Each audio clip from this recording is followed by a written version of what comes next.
Bem, eu agradeço muito a oportunidade e eu gostaria de começar me referindo à crise, à ideia de crise, porque a ideia de que as variáveis econômicas, quaisquer que elas sejam, se comportem no tempo de forma oscilante é absolutamente verdadeira. Ou seja, tem momentos em que o preço de alguma coisa sobe, momentos em que baixa, a produção se contrai ou se expande, a produtividade cresce ou decai, a taxa de câmbio vai para cima ou vai para baixo e assim por diante. É normal esse comportamento oscilante. Porém, existem momentos em que existem rupturas dessas trajetórias. Essas rupturas são as crises.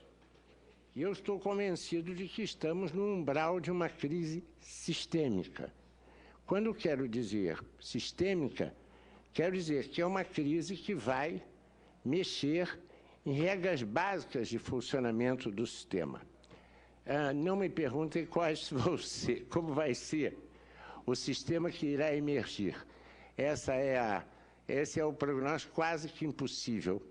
Alguns profetas, às vezes, acertam, alguns poetas antevêm, mas podem estar absolutamente certos que o que os economistas escrevem geralmente vira lixo. O que sim é importante é entender a natureza dessa crise e o que ela cria para a América do Sul, América Latina, oportunidades e problemas. Derivados da natureza dessa crise. Eu quero começar dizendo aos senhores de maneira muito singela que qualquer fração de capital, seja ela pública ou privada, seja ela nacional ou estrangeira, seja do setor agrário, do setor pecuário, do setor industrial manufatureiro, do industrial extrativista, dos variadíssimos campos de serviço, seja pequena, grande, gigantesca, tem sempre um problema, que é o seguinte: o seu valor depende da capacidade de, período tras período, obter uma rentabilidade adequada. Quando não obtém rentabilidade adequada durante algum tempo, pode simplesmente perder valor, ou seja, virar fumaça, queimar, desaparecer. E se, pelo contrário, tem lucros, vive sempre um problema que pode parecer para os senhores surpreendente, que é o seguinte: o que é que faz com os lucros? À primeira vista, alguém diria, é muito fácil, é só colocar no bolso e sair gastando. Mas se ele fizer isso 2, 3 anos, a empresa dele provavelmente vai minguar, provavelmente vai perder posição, provavelmente vai virar pó. Na verdade, o grande problema do capital é, obtidos lucros, o que fazer com eles. Quando não encontra um modo produtivo de utilizá-los, ou seja, quando não encontra um modo de ampliar capacidade produtiva, gerar mais e melhores empregos, gerar rendas pessoais melhores, gerar salários melhores, gerar articulações dinâmicas. Quando não consegue isto, essa fração de capital fica com um problema. O que eu faço com esse dinheiro? E o capitalismo inventa, então, algumas alternativas. Uma delas, por exemplo, é convertê-lo em dívida mobiliária. O que é dívida mobiliária? É simplesmente sair comprando dívida de terceiros. Pode ser dívida das famílias, pode ser dívida de empresas, pode ser dívida pública, pode ser dívida de bancos, podem ser dívidas de conjuntos de bancos. Tem milhares de formas pelos quais existem ativos financeiros, cuja atratividade é dada porque representa, digamos assim, um ancoradouro temporário enquanto não aparece oportunidade adequada para converter em novo capital produtivo. Muito bem. Por que eu estou fazendo essa preliminar em um certo tom pedagógico que é sempre antipático? Só para dizer o seguinte, esta é uma crise de superacumulação. Nos últimos 30 anos, os fluxos financeiros e cambiais se multiplicaram muitas e muitas vezes em relação ao fluxo comercial internacional. É uma multiplicação espantosa de ativos financeiros. E como vocês percebem, pode existir uma dívida de primeiro grau, de segundo grau, de terceiro grau. Por exemplo, Joaquim comprou um automóvel a prazo. A firma que vendeu o automóvel a prazo pega isto, entrega a uma financeira. A financeira emite uma letra de câmbio, que é comprada por um terceiro. Essa letra de câmbio, por sua vez, vai ser financiada com recursos que aquela empresa emite. Então, já começa a haver uma transmutação da dívida inicial de Joaquim em uma outra dívida. Na verdade, créditos que algum brasileiro tem podem ter parcelas gregas, parcelas afegãs, pode ter espanholas, ou um sueco qualquer perdido lá no Ártico. Ninguém sabe. Esta imensa acumulação financeira, a imagem imediata é um castelo de cartas. Todos já foram crianças, todos já brincaram com castelo de cartas, né? É fácil fazer o primeiro andar. O segundo andar é um pouco mais difícil, o terceiro é um pouco mais difícil ainda. Quando você está no quinto andar, ninguém abre a porta, porque só o ventinho pode fazer cair. A verdade é que a acumulação financeira vem acontecendo de maneira absolutamente espantosa nos últimos anos. Só para vocês terem uma ideia rápida do que, por exemplo, num país chamado Brasil, isso significou, só a dívida em IED, investimento direto do exterior, que era em 2002 260 bilhões, agora é 916 bilhões. Para vocês terem só uma ideia das taxas de multiplicação. Digamos o seguinte, essa crise é uma crise em que há excesso de capital. Não há tecnologia para absorver esse capital. E está associada a alguns problemas de comportamento complicados. O mais complicado de todos é o seguinte, o mercado tem um sonho, que o comprador tão logo compre e jogue fora o que comprou. Quer dizer, o comprador absolutamente perfeito é o comprador que compra pelo prazer de abrir o embrulho. Eu gosto de dizer que esse é o consumidor estrupador. E não há nada mais sintomático disso do que a compra de um automóvel 0 quilômetros. Você compra o automóvel na revendedora, dentro da revendedora, preenche os papéis, eles dão a chave do carro, você senta, sente aquele cheirinho de carro novo, e enfia a chave no motor, acende o motor e sai para a calçada. Para na calçada e põe à venda seu carro. Já perdeu 20% do valor. Não há nenhuma enfiada de chave mais cara do que essa. Por quê? Porque perdeu a virgindade mercadológica. Tem gente que gosta de comprar uma roupa para usá-la um dia. E, aliás, são até estimulados. Por exemplo, esses rapazes fazem programa de televisão, muitos deles trocam de terno, trocam de paletó a cada programa. Na verdade, toda a tecnologia se move em direção a encurtar a vida das coisas. Coisas que no passado eram duradouras, foram perdendo vida. Por exemplo, os vestidos e as roupas faziam parte dos inventários do século XVIII. Não é? Agora, os isqueiros eram de ouro, depois ficaram descartáveis de plástico. As canetas Parker foram substituídas por essas canetas de bolinha, né? As joias, as bijuterias substituíram os materiais preciosos, por quê? Agora pode ser casca de coco, semente de não sei o quê, desde que tenha criatividade, né? Bom, o sonho é sempre fazer tudo durar pouco. E o templo disso é uma coisa chamada centro comercial, que infelizmente gostam de chamar de shopping center, né? Que é um espaço onde você cria um comportamento perfeitamente condicionado para isso. Não tem norte, não tem sul, não tem rosa dos ventos, a temperatura é mantida constante, não tem iluminação variável, pode até ter um componentezinho de oxigênio para melhorar o ânimo das pessoas, e as pessoas desfilam, né, ante lojas muito bem arrumadas, com manequins muito bem vestidos.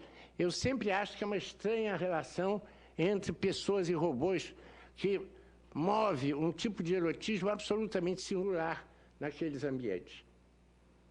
Esse é o ideal. Só que esse ideal se contrapôs a um discurso, né? Os recursos humanos vão acabar. O discurso ecológico. O discurso de que o planeta Terra não aguenta este tipo de tecnologia. Não aguenta esta orientação preferencial. Só para completar o assunto, os exemplos mais engraçados que eu conheço, mais nítidos que eu conheço, é que na Alemanha comunista tinha uma fábrica de lâmpadas. E é muito fácil fazer lâmpada durar 60 anos. E quando fundiram as duas Alemanhas, a primeira coisa que foi, as fábricas de lâmpadas da Alemanha dita ocidental compraram a outra e sucatearam. Imagina uma lâmpada que dura 60 anos. Né? Tem que ser inventariada, né? Se quem comprou já é velho, né? Tem que deixar em testamento. Deixo minha lâmpada para... É uma coisa... Quer dizer, o ponto que eu quero chamar a atenção para vocês é o seguinte. A intensidade do desenvolvimento capitalista gerou uma superacumulação de capital, principalmente na esfera financeira, e, de outro, assumiu um padrão desviado de comportamento que bate na fronteira do que você chama ecologia, dê lá o nome que quiser. Isso são dois indicadores que mostram que não se supera isso com manejo de taxa de juros, manejo de câmbio, operação de Banco Central ou coisa parecida. E o mais interessante é que a primeira bolha, deixa eu explicar, toda e qualquer crise tem sempre um fato inicial.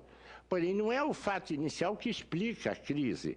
O fato inicial é uma evidência de uma crise que vem caminhando. O primeiro grande fato que chamou a atenção foi a bolha imobiliária dos Estados Unidos, não foi? Foi a primeira, né?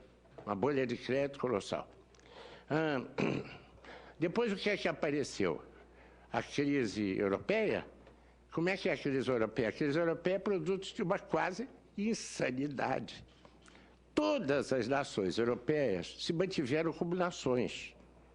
São estados nacionais soberanos. Porém, abriram mão da moeda, que é o principal instrumento de um Estado nacional soberano, junto com o fisco. Então, todos os devedores da Europa são devedores externos. Quer dizer, na verdade, qualquer europeu é devedor externo, qualquer empresa europeia, qualquer país europeu tem dívida externa. Todos têm dívida externa. E aí se cria uma situação realmente muito complicada, porque das duas, uma. Ou acaba com a dívida externa, mas para isso é necessário restaurar o dinheiro nacional, e o sonho dos Estados Unidos, da Europa, do ponto de vista geopolítico, fica duvidoso. O G20 vai ter que diminuir de tamanho, né? Ou, alternativamente, um Estado pula fora. Grécia. Mas se a Grécia pula fora, ela abre o caminho para qualquer outro que enfrente a mesma situação vai por lá fora. E para o sistema financeiro não tem nada mais mortal do que existir o risco em relação à moeda. Se houver um risco fundamental em relação a ela, já era. Então, hoje, a Grécia pode, na verdade, implodir os Estados Unidos e a Europa. E por que estou falando essas coisas? Estou falando essas coisas porque eu sou tupiniquim, né? Vivo num país tupiniquim, e aí eu fico pensando um pouco como é que essas coisas, o que são essas coisas para nós? Porque o tema é dado crise, Estado e desenvolvimento. Eu vou pensar, mudar um pouquinho a ordem, não falo mais nada de crise, rapidamente vou falar de desenvolvimento. O que é que abre como oportunidade, o que é que abre como medo? O que é que abre como perigo, o que é que abre como oportunidade? Eu diria a vocês que um problema seríssimo que nós enfrentamos é que nós embarcamos no discurso da globalização de uma forma absolutamente...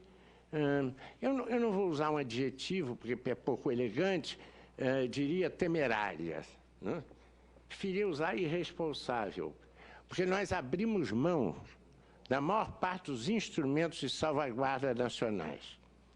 Ao abrir mão das salvaguardas nacionais, nós temos hoje um sistema financeiro que é, na verdade, um apêndice do que acontece lá fora. Por exemplo, como é que vocês me explicam que as bolsas caem no mundo inteiro, mas a Bolsa de São Paulo cai abaixo que as outras? É claro, uma explicação qual é? Estavam ganhando tanto aqui que estão pulando fora para cobrir buracos de fora. Essa é uma explicação, e bastante boa como explicação, porque o volume de investimento em carteira no Brasil cresceu de uma maneira assustadora. Se você deduzir do investimento em carteira as reservas internacionais brasileiras, há o dobro de aplicações em carteira sem cobertura. E as aplicações em carteira sem cobertura têm sido predominantemente de curto prazo. E eu não quero, obviamente, angustiar, mas predominantemente privadas e, paradoxalmente, bancárias. Então, por incrível que pareça, hoje a situação da banca privada brasileira é uma situação aflitiva, porque ela se expôs demasiadamente à situação favorável que em 2010 se criou no mercado monetário internacional por causa da política monetária frouxa que o Fed americano fez. Então, nós temos, de um lado, uma situação que é inquietante, que é uma fragilidade das instituições brasileiras ao que aconteça lá fora. Quer dizer, realmente é de espantar que a questão grega tenha tão decisiva influência nos patrimônios brasileiros e de não brasileiros que para aqui vieram arbitrar capitais. Mas, por outro lado, e na linha ainda da preocupação, a preocupação que nós temos é que se houver uma interrupção de fluxo de entrada de capital estrangeiro, duas perguntas colocaram. Infletiremos a política e voltaremos a elevar a taxa de juros real para gerar um atrativo adicional de fidelidade? Ou, alternativamente, vamos adotar uma política realmente dura e draconiana em relação às entradas de capital? A decisão não é minha, não é nossa. Eu diria que uma matéria dessa deveria ser matéria de plebiscito nacional. Eu estou cada vez mais plebiscitário, sabe? Eu queria fazer plebiscito sobre pré-sal, plebiscito sobre essa matéria. Questões que dizem respeito ao futuro dos nossos netos, eu acho que deviam ser matéria de amplo debate e de lançar mão de uma forma de democracia direta. Mas são duas dimensões que nos pegam em situação muito frágil. Sem um sistema financeiro organizado para segurar, e, de outro, uma situação de endividamento privado extensíssima, endividamento externo privado, com a possibilidade de haver uma desordem financeira, porque a questão da Grécia ou da Espanha pode, por simplesmente, produzir um retorno ao dólar, que é o porta-avião seguro em qualquer crise. E aí, então, você tem impactos terríveis a curto prazo sobre o Brasil. A impressão que eu tenho é que já há gente no governo desconfiada de que a situação é difícil. Mas eu até entendo a posição do homem público. O homem público não pode dizer que está tudo difícil, porque se ele dizer que está tudo difícil, ele aumenta as dificuldades no dia seguinte. Ele tem sempre que dizer, não, em 2013 nós vamos, em 2014 nós vamos lá para cima. Mas se vocês começarem a colecionar as declarações de que amanhã será melhor, vão ficar tristes, porque há muito tempo que se anuncia que iremos recuperar e depois se fazem as revisões e estamos apenas nos primeiros momentos da crise.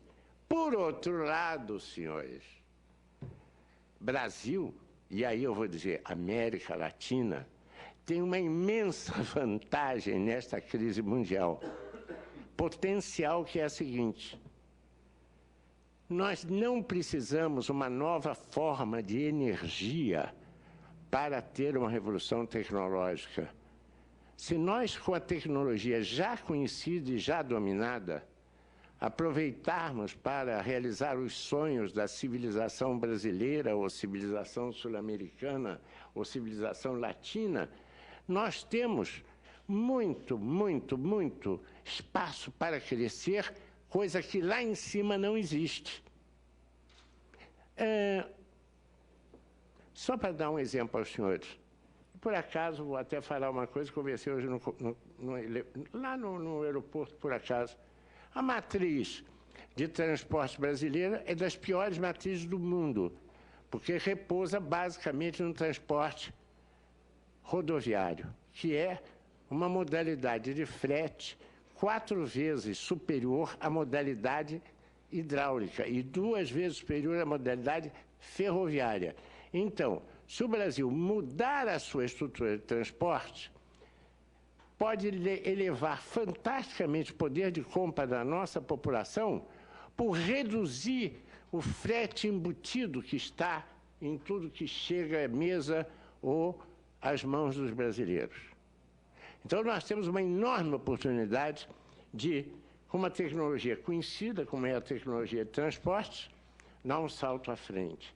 E temos muita hidroeletricidade disponível, que é a fórmula mais renovável de energia, menos poluente, e a mão de Deus nos deu aí o pré-sal.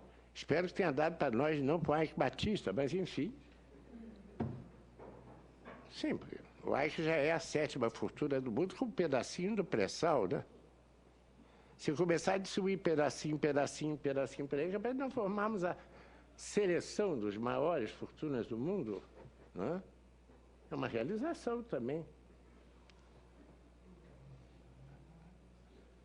Senhores, o Brasil tem, a nível mundial, uma das melhores constelações de circunstâncias favoráveis a um saudável enfrentamento desta crise. O que não quer dizer que a crise vai vir para o país com doçura, suavidade e sem enormes dificuldades. Eu creio que por aqui eu paro para chamar a atenção de uma coisa. Fora do Estado não há solução. Não quero aqui fazer nenhuma estadolatria, mas quero apenas lembrar que o Estado, em última instância, somos todos nós, irmanados por uma vontade pétrea de continuar a existir. Então, quando há uma crise mundial de enormes proporções, cada sociedade nacional tem que minimamente estar coesa para sobreviver. E essa coesão só se obtém a partir do Estado, com a capacidade de projetar num cenário que é sempre extremamente duvidoso, um projeto nacional viável e execuível. Hoje, nós no Brasil, eu vou terminar agora, não temos projeto nacional e não temos muita consciência da nossa identidade. Vocês vão me permitir chamar a atenção muito rapidamente para uma coisa que eu, como carioca, faço questão de explicitar. O Rio de Janeiro tem 10 milhões de habitantes. Todo ano, em um ano duvidoso, em relação a um futuro que não sabe bem qual vai ser, 3 milhões de cariocas vão para as praias. Começam a chegar às 9 horas da noite, saem 5, 6 horas da manhã. Todas as etnias, todas as classes sociais, todas as religiões, todos os gêneros, todas as tribos. Não há um registro de violência policial. E o único acidente que acontece é gente que corta o pé em caco de vidro. Isso com uma polícia quase inexistente em um sistema de transporte que pertence ao território da ficção. Nenhum povo do mundo reúne uma multidão desse tamanho com uma crônica policial tão pobre. Se a alma brasileira não tivesse minúscula, nós estaríamos dizendo: nós somos o povo menos violento do planeta. Mas, pelo contrário, nós fazemos questão de fornecer matéria-prima à ideia de que o Brasil é violento. Agora mesmo, vindo para cá, para esse Senado, tinha uma fila de caminhões enormes aí buzinando. Eu achei que era por alguma questão de frete. Não, contra crime sexual contra criança. Eu considero repugnante o crime sexual contra a criança, mas nunca imaginei caminhoneiros fazendo uma manifestação nessa direção. E, para minha surpresa, pelo menos é o que os indígenas brasileiros falam, os caminhoneiros cometem muitos crimes sexuais com as jovens índias na beira das estradas. Muito obrigado.